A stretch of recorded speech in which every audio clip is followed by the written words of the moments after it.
હવે ઉપર છાકમાં લગાડેલું માખણ કેવી રીતના લેવું? તો 4-5 ગોવાળિયા ટોળે મળીને એકબીજાને કાંધે ચડીને એકબીજાની ઉપર ચડ્યા, કંધા ઉપર. અને પછી મટુકીમાં મોરલી મારે મારો શ્યામ. એ માટલી પ્રભુએ એક હાથમાં લાકડી, એક હાથમાં વેણું. એટલે ભગવાને જોરથી જમણા હાથમાં પકડેલી મોરલી મારી આમ કરીને, એટલે પેલું માટલામાં કાણું પડ્યું, એમાંથી માખણ પડે. એટલે બધાના ઉપર પડે, બધા માખણ લેવા લાગ્યા પોતપોતાની રીતે.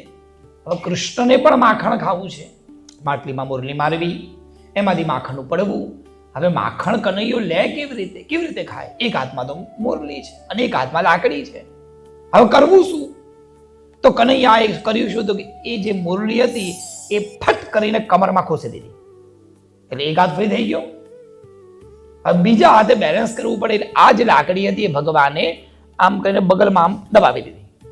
અને પછી ભગવાને માખણ લઈને શરૂ કર્યું. વલ્લભની દૃષ્ટિ ત્યાં ગઈ. વાહ, આ ડાબો હાથ અને આ ડાબી જગ્યા એ તો સ્વામિનીજીની છે, એ તો રાધા માટેની છે. અહીંયા રાધા જ ઊભી રહી શકે. પ્રભુ, આ લાકડી કેટલી નસીબદાર કે જે જગ્યાએ રાધા ઊભી રહે, જે જગ્યાએ સ્વામિનીજી ઊભા રહે, એ જગ્યાએ તમે લાકડીને આપી દીધી. પ્રભુ, તમારી લાકડી પણ મધુર બની.